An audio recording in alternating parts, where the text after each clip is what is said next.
So hey guys, welcome back to our channel, that is BACM by Paras Khatri. The topic which we are discussing today is of class 9 chapter number 1 part 2.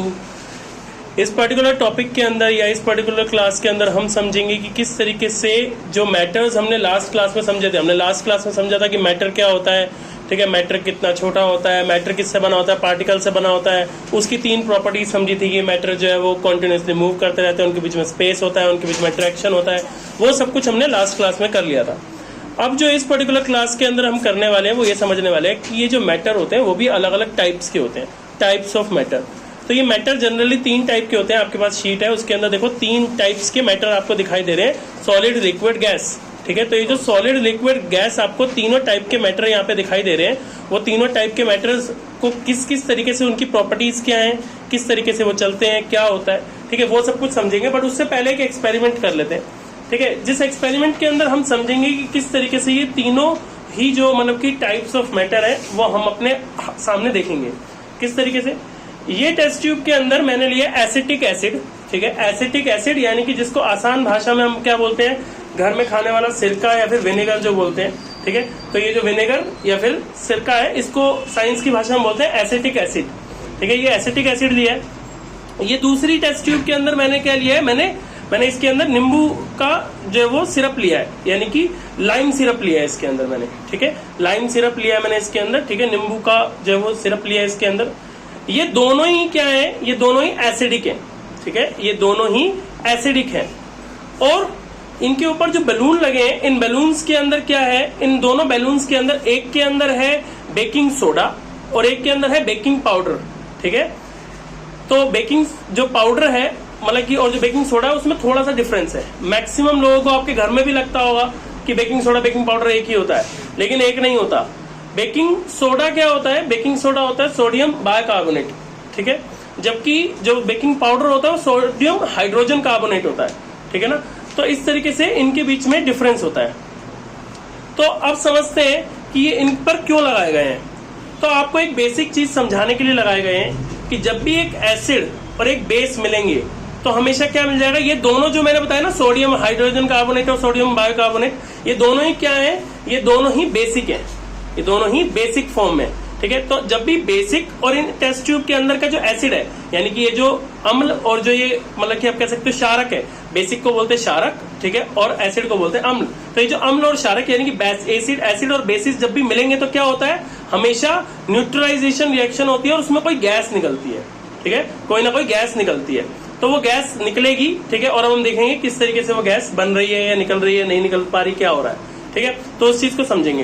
तो ये जो सबसे पहले test करते हैं किसका, सबसे पहले चलो इसका टेस्ट करते हैं, ठीक है। ये कौन सा था, ये बेकिंग सोडा है, ठीक है, ये बेकिंग पाउडर है, ये बेकिंग सोडा है, ठीक है। तो बेकिंग सोडा किसके अंदर है, बेकिंग सोडा इस वाली टेस्ट ट्यूब के अंदर है, जिसके अंदर क्या है, जिसके अंदर एसिडिक एसिड यानी सिरका है और ऊपर क्या है, बेकिंग सोडा है। ये आप अपने घर में भी कर सकते हो, सेफ एक्सपेरिमेंट है, ठीक है, आप बोतल पे लगा के कर सकते हो, ठीक है। तो उसमें कोई खास दिक्कत वाली बात नहीं, क्योंकि इसमें जो गैस बनेगी वो कार्बन डाइऑक्साइड गैस है, उतनी कोई प्रॉब्लम करेगी नहीं वो गैस, ठीक है। तो अब करके देखते हैं इस एसिड को, ठीक है। तो यहाँ पे रखते हैं इसको और मैं इधर कर लेता हूं ताकि आपको दिखाई दे।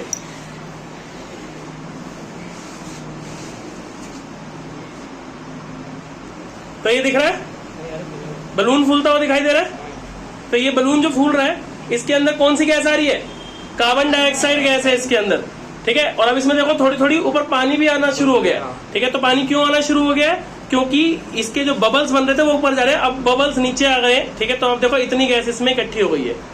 इतनी बात समझ में आ गई, ठीक है, बात समझ में आई है। इस रिएक्शन के बारे में क्या समझ में आया कि एसिड था अंदर, एसिडिक एसिड सिरका था अंदर, ऊपर था क्या, ऊपर था बेकिंग सोडा, ठीक है, घर में जो छोले में डालते हैं बेकिंग सोडा था। उन दोनों को जब हमने मिलाया तो क्या हुआ, रिएक्शन हुई, ठीक है, और रिएक्शन से कौन सी गैस इकट्ठी हुई, कार्बन डाइऑक्साइड इकट्ठी हुई। इतनी बात समझ में आई, ठीक है। इसको भी यही रहने देते हैं।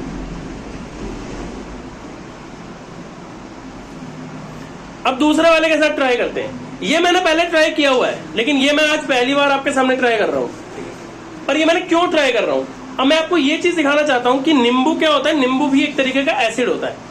जो भी चीज खाने में खट्टी होती है ना वो हमेशा एसिडिक होती है, ठीक है। नींबू खट्टा है, एसिडिक है। तो इसके ऊपर, और ये बेसिक है, हमको पता है ये क्या है, ये तो बेसिक है क्योंकि ये एक सोडा है, मतलब कि एक तरीके का बेकिंग पाउडर जो है वो बेसिक होता है। तो अब इसको भी मिला के देखते हैं कि इसमें भी हाइड्रोजन गैस निकलती है और क्या इसके जितनी निकलती है या कम निकलती है, क्या होता है वो सब समझते हैं। ठीक है, तो इसको थोड़ा साइड कर दो, अब इसमें डाल के देखते हैं।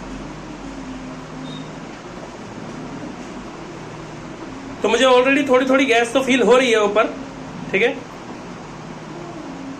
बट आई थिंक ये, हाँ गैस बन रही है।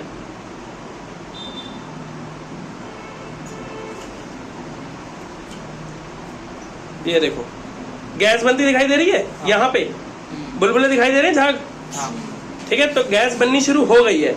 बट क्योंकि इसका अब ये क्यों, ये धीरे क्यों हो रहा है, इसमें तेजी से हुआ, इसमें धीरे क्यों हो रहा है, क्योंकि जो हमने इसमें नींबू का रस लिया था वो गाढ़ा था, ठीक है, वो गाढ़ा था, वो थोड़ा थिक था, ठीक है। उसके अंदर जब ये बेसिक गया तो क्या हुआ, वो उतनी जल्दी से घुल नहीं रहा है, तेजी से घुल नहीं पा रहा है, इसीलिए ये टाइम लग रहा है इसको रिएक्शन को होने में, ठीक है। बट रिएक्शन हो रहा है, देखो गैस तो बनी है ना ऊपर, बैलून तो फूला है ना, तो यहाँ पे भी कौन सी गैस है, कार्बन डाइऑक्साइड। इतनी बात समझ में आ गई, डन, क्लियर है।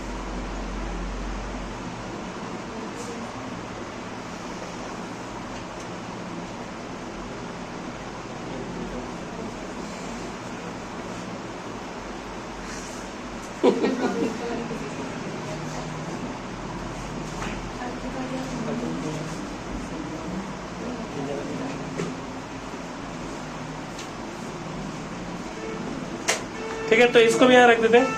अब ये दोनों बैलून तो मैंने फुला लिए हैं, पर इससे अब हम एक काम और कर सकते हैं, ठीक है, इससे हम एक काम और करके देख सकते हैं। इससे हम ये चेक कर सकते हैं कि यार ये सच में कार्बन डाइऑक्साइड है भी या नहीं है। कहीं मैं कुछ भी बोल रहा हूँ, तुमको मानना पड़ रहा हो, धोखा भी तो हो सकता है ना। तो ये धोखे से बचने के लिए कि भाई ये सच में कार्बन डाइऑक्साइड है या नहीं है, हम एक काम कर सकते हैं, ठीक है, हम ये चेक कर सकते हैं। अच्छा, जो हमारे स्कूल के अंदर वो लगे होते हैं, फायर एक्सटिंग्विशर लगे होते हैं, फायर एक्सटिंग्विशर समझते हो, उसके अंदर कौन सी गैस होती है, उसके अंदर कार्बन डाइऑक्साइड गैस होती है, ठीक है। अगर वो कार्बन डाइऑक्साइड गैस किसी भी, वो बेसिकली उसमें क्यों है, ताकि जैसे ही कभी हमारे को जरूरत पड़े और आग लगे तो हम क्या करें, उस गैस को छोड़ेंगे और उस गैस की वजह से आग बुझ जाएगी। तो अगर सच में ये जो वो कार्बन डाइऑक्साइड गैस है तो इससे आग बुझनी चाहिए, बुझनी चाहिए कि नहीं बुझनी चाहिए, है ना। तो अब इसके लिए एक्सपेरिमेंट करेंगे। ओके, तो आग आ गई है हमारे पास में, ठीक है। तो अब चेक करते हैं कि क्या ये हो पा रहा है या नहीं हो पा रहा। तो सबसे पहले इसे टेस्ट ट्यूब से निकाला हमने, तो यहाँ का जो आग थी वो बुझ गई है, पर ये थोड़ी सी कम थी, तो इसका भी ट्राई कर लेते हैं हम।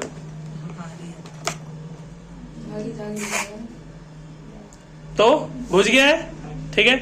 तो ये बुझने के पीछे का रीजन क्या है, समझ में आया, क्योंकि हमने कार्बन डाइऑक्साइड गैस इसके ऊपर छोड़ी थी।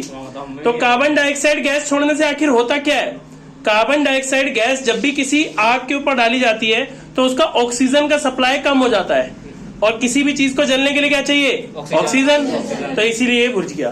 तो इससे ये प्रूव हो गया कि इन दोनों के अंदर क्या निकला था, कार्बन डाइऑक्साइड गैस ही थी। क्लियर है। और मिला लिया, जाओ यार इन दोनों को फेंक दो, डरना मत, ऐसा कुछ एसिड वैसिड नहीं है, ये फेंक सकते हो, और ये भी फेंक दो, लेना।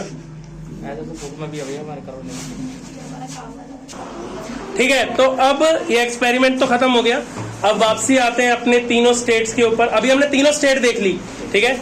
इसके अंदर क्या था, सॉलिड था, ठीक है, इनके अंदर सॉलिड था, ये था लिक्विड, और जो हमने बनाई वो क्या थी, गैस। तो हमने तीनों स्टेट्स को देख ली कि किस तरीके से सॉलिड, लिक्विड, गैस, यानी कि ठोस, द्रव और गैस होती है, ठीक है। लेकिन अब उनके बीच का डिफरेंस समझ लेते हैं कि क्या क्या कैसे कैसे होता है। अब पहली चीज देखो कि जो सॉलिड्स होते हैं उनकी क्या होती है, उनकी फिक्स शेप और फिक्स वॉल्यूम होता है, यानी कि उनका जो आकार होता है, उनका जो द्रव्यमान होता है वो एक जैसा होता है, ठीक है। अब ये वॉल्यूम और शेप से क्या लेना देना है, इसको आप बड़ी सिंपल सी चीज देखो। अगर ये सॉलिड है, ठीक है, ये डेस्क सॉलिड है, तो आप चाहे इसे जो मर्जी करो, इसकी शेप तो यही रहेगी ना। हाँ, आप बाहर से प्रेशर लगाओगे तो टूट जाएगी, बात अलग है, लेकिन इसकी शेप तो यही रहेगी, है ना। और वॉल्यूम मतलब इसका जो वेट है, आज अगर मैं इसको ले जाऊं कहीं पे तुलवाऊं, मान लो ये 50 किलो की है, बाद में भले ही से तोड़ दूं, लेकिन इसका जो वेट रहेगा वो तो 50 किलो रहेगा ना, वो तो कम ज्यादा नहीं होगा। यानी कि जो सॉलिड होते हैं, जो ठोस होते हैं, उनका क्या होता है, उनकी फिक्स्ड शेप होती है और फिक्स्ड वॉल्यूम होती है, यानी कि स्थिर आकार और स्थिर द्रव्यमान होता है। इतनी बात समझ में आ गई। जबकि जो लिक्विड्स होते हैं उनकी क्या होती है, उनकी कोई फिक्स शेप नहीं है। सिंपल सा एग्जांपल, ये अभी किस शेप में है, इस सिलेंडर की शेप में है, पर अगर मैं अभी इसको इस टेस्ट ट्यूब की शेप में डाल दूं, अभी ये जिस शेप में है, अगर मैं इस शेप में डाला तो इस शेप में बन गया था, फिर मैं अगर इसे किसी और शेप में डालू तो उस शेप में बन जाएगा। तो लिक्विड क्या है, जिस शेप में डालना चाहो उस शेप में बन सकता है। ठीक है, बस ये डिपेंड करता है कि आपने किस बर्तन में, किस जार में उसको रखा हुआ है। इतनी बात समझ में आ गई। ठीक है, अब जो है वो ये तो इस तरीके से हो गया। अब गैसेस की बात करते हैं। तो गैसेस के अंदर क्या होता है, ना तो उनकी कोई फिक्स शेप होती है, ना उनका कोई वॉल्यूम होता है। ठीक है, क्यों गैस का जो है वो फिक्स मतलब कि वॉल्यूम क्यों नहीं होता, क्योंकि आप देखो कि गैस के अंदर क्या है कि आपने अभी जैसे मैंने गैस को अभी गुब्बारे में डाला तो उसने गुब्बारे की शेप ले ली, पर अगर मैंने उसे जैसे ही छोड़ा तो वो हवा में चली गई, हमें पता नहीं ना उसकी क्या शेप है, अब वो तो चला गया ना। तो ना तो उसकी फिक्स शेप है ना उसकी वॉल्यूम है, क्योंकि हवा को आप नापोगे तो नापा भी नहीं जाएगा, पता भी नहीं चलेगा कितनी हवा है। दूसरी चीज क्या है कि सॉलिड्स को आप कंप्रेस नहीं कर सकते। अभी कंप्रेस नहीं कर सकते का क्या मतलब है, कंप्रेस नहीं कर सकते का मतलब ये कि आप उसे दबा नहीं सकते। ठीक है, संपीड्यता जो है वो उनकी बहुत ही कम है, संपीड्यता जो है वो उनकी बहुत ही कम है। तो दबा नहीं सकते का मतलब क्या है, उनको संपीड़न बहुत ही कम होता है। कैसे, आप खुद देखो, ये सॉलिड है, इस डब्बी को मैं दबा रहा हूँ, कितनी दब रही है, कुछ भी नहीं दब रही। ठीक है ना, पर तो ये सॉलिड की क्या होती है, सॉलिड्स को आप कंप्रेस नहीं कर सकते, उनको दबा नहीं सकते। ठीक है, ठोस को आप दबा नहीं सकते। जो लिक्विड्स है आप उसे कुछ हद तक दबा सकते हो। कैसे दबा सकते हो, आप देखो, आप जब बलून में पानी भरते हो, ठीक है, तो आप बेसिकली क्या करो, पानी को दबा दबा के उसके अंदर भर रहे हो ना। ठीक है, जब तक उसकी सीमा है वो भरेगा, जैसे ही बैलून की जो सीमा है, बैलून की जो कैपेसिटी है वो खत्म होगी, वो फट जाएगा, है ना। इस तरीके से समझ में आ रही है।